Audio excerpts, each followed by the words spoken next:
all of you because I got the privilege to speak something about the topic here. I am going to share my views on the topic peer learning that is given in our teacher's handbook at the page number 52 to 62. सबसे पहली बात यह है कि peer learning होता क्या है। जैसा कि इसके नाम में ही है peer learning, learning that means सीखना, and peer मतलब सहपाठी। जब बच्चा अपने सहपाठियों टीचर्स के अलावा जब अपने सहपाठियों से भी एक दूसरे के साथ कुछ सीखता है, अपने थॉट्स शेयर करता है, अपने आइडियाज शेयर करता है, जिस तरीके से वो सीखता है वो कहलाती है पीयर लर्निंग। अब बात ये होती है कि आखिर पीयर लर्निंग इतनी इम्पोर्टेंस क्यों रखती है हमारी क्लास के अंदर। तो पीयर लर्निंग के थ्रू जब बच्चा कोई चीज़ सीखता है तो वो कई सारी चीज़ें अपने अंदर सीखता है। सबसे पहली चीज़ तो वो ये सीखता है कि उसके अंदर एक कॉन्फिडेंस आता है कि उसको सुनने वाला कोई है, उसका सहपाठी के साथ अपने विचारों को शेयर करना थोड़ा ज़्यादा आसान होता है बजाय कि एक टीचर के साथ। तो सबसे पहली चीज़ उसके अंदर कॉन्फिडेंस डेवलप होता है। दूसरी चीज़, जब हम अपना आइडियाज़ को किसी के साथ शेयर करते हैं तो हमें उन्हें सिस्टमेटिक तरीके से अरेंज करना होता है। तो उसके अंदर एक और ये चीज़ भी सीखता है वो कि हम किस तरीके से अपने आइडियाज़ को मैं अरेंज कर सकता हूँ और शेयर कर सकता हूँ। तीसरी चीज़, जब बच्चे एक दूसरे के साथ सीखते हैं तो हमें ये और चीज़ पता लगती है कि उनके बीच की जो टीम बॉन्डिंग होती है वो और अच्छी डेवलप होती है, और जिसकी वजह से वो क्या करते हैं कि वो थोड़े और ओपन हो जाते हैं अपने पीयर्स के साथ अपनी प्रॉब्लम्स को शेयर करने के लिए, उनसे कुछ सीखने के लिए। उन्हें ये समझ में आता है कि इस दुनिया में हम सभी के साथ सभी से कुछ ना कुछ सीख सकते हैं। इसके अलावा अगर हम और बात करें कि पीयर लर्निंग से और क्या होता है, तो पीयर लर्निंग के साथ एक चीज़ और होती है कि कभी कभी क्या होता है कि जब एक टीचर क्लास के अंदर जाता है, इट्स नॉट पॉसिबल कि हम क्या कर पाए पूरे के पूरे क्लास के हर बच्चे के थॉट्स या आइडियाज़ को जान पाए, because there are a number of students. तो जब हम क्या करते हैं, स्टूडेंट्स को कुछ ग्रुप में डिवाइड कर देते हैं, तो उस वक्त एक टीचर की रिस्पॉन्सिबिलिटी होती है कि वो क्लास में ग्रुप में बच्चों को डिवाइड कर देता है। उसके बाद वो उन्हें घूम के ऑब्जर्व करता है। तो इससे क्या होता है कि हर बच्चे को अपने आइडियाज़ को शेयर करने का एक मौका मिलता है। इसके बाद अगर हम बात करें कि आखिर पीयर लर्निंग हमें करवानी कब चाहिए, तो ये डिपेंड करता है हमारे लेसन प्लान के ऊपर, किस तरह के लेसन। वैसे तो देखा जाए तो हम हर लेसन प्लान के साथ इस चीज़ को प्लान कर सकते हैं, नियमित रूप से हम इसकी प्लानिंग कर सकते हैं। और इसकी सबसे खास बात यह है कि हर बच्चे को बोलने का मौका मिलता है, उसके अंदर हर बच्चे को अपने थॉट्स, अपने व्यूज़, अपने आइडियाज़ को शेयर करने का मौका मिलता है, और जब ये मौका मिलता है तो उसका कॉन्फिडेंस डेफिनेटली डेवलप होता है। अब बात ये करते हैं कि पीयर लर्निंग करवाने के लिए आखिर कौन रिस्पॉन्सिबल होना चाहिए। तो पीयर लर्निंग के लिए अगर बात करें तो वैसे मेन टीचर रिस्पॉन्सिबल होता है, लेकिन इसमें बच्चा क्या करता है, पार्टिसिपेट करता है। पीयर लर्निंग अगर हमें क्लास में करवानी है तो उसके लिए एक टीचर को 6 स्टेप्स जो हैं उसके ऊपर अपनी तैयारी करनी होती है।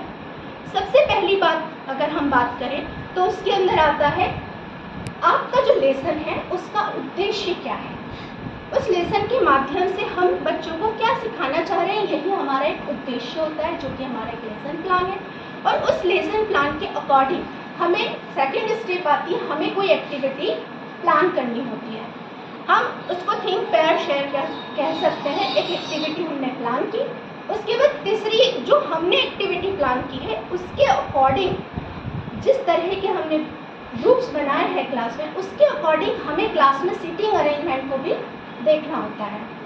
जब हमारा सीटिंग अरेंजमेंट भी हो जाता है तो फोर्थ स्टेप आती है कि एक टीचर ये करता है कि वो खुद भी एक अपनी तैयारी करता है। जब बच्चों को ग्रुप में डिवाइड करता है कि जब वो बच्चों को ऑब्जर्व करेगा तो ऑब्जर्व करते वक्त वो इस तरह के क्वेश्चंस उस टॉपिक से रिलेटेड अपने बच्चों से एक्स्ट्रा पूछ सकता है।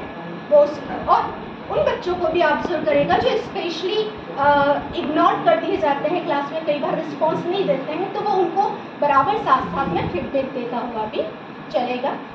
उसके बाद फिफ्थ स्टेप की जो प्लानिंग है, एक टीचर को अपने इंस्ट्रक्शंस बहुत बखूबी क्लैरिटी के साथ मेंशन कर देना चाहिए इस एक्टिविटी को शुरू करने से पहले कि किस बच्चे को बोलने के लिए ग्रुप में कितना समय दिया जाएगा, कैसे आप सब लोगों को एक एक करके एक दूसरे की बातों को सुनना है, समझना है और किस तरह से बाद में उसको प्रेजेंट करना है।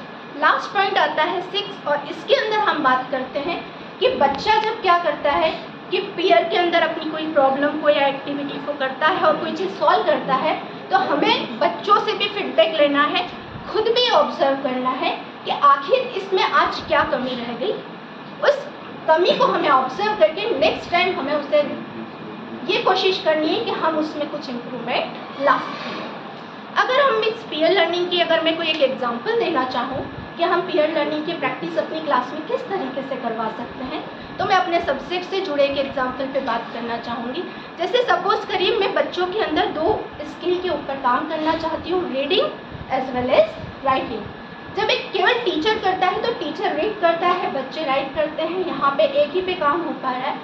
लेकिन इस कंडीशन में अगर मुझे बच्चों के इन 2 स्किल पे काम करना है तो सबसे पहले एक टीचर क्या कर सकता है, एक पैराग्राफ बच्चों को इंस्ट्रक्ट कर सकता है कि सब अपनी बुक में खोलेंगे, वो उस पैराग्राफ को टीचर एक बार रीड करके बताएगा, बच्चे उसको ध्यान से सुनेंगे, साथ में पढ़ेंगे। उसके बाद टीचर कहेगा कि अब ये जो है सारे बच्चे 2 ग्रुप में डिवाइड हो जाएंगे, सपोज ए एंड बी।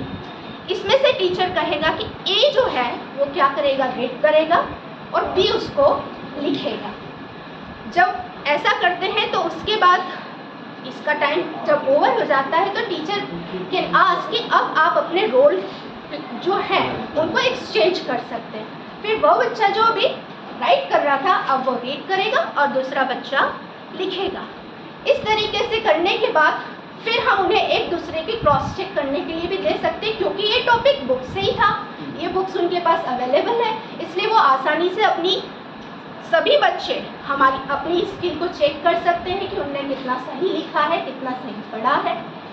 इसके बाद अगर और भी कुछ एग्जाम्पल्स की बात करूँ मैं, तो आप बच्चों को कोई भी एक केस स्टडी दे सकते हैं या आप उस पर काम करें। जैसे सर ने अभी बताया स्टोरी राइटिंग, या आप ग्रुप में भी करवा सकते हैं।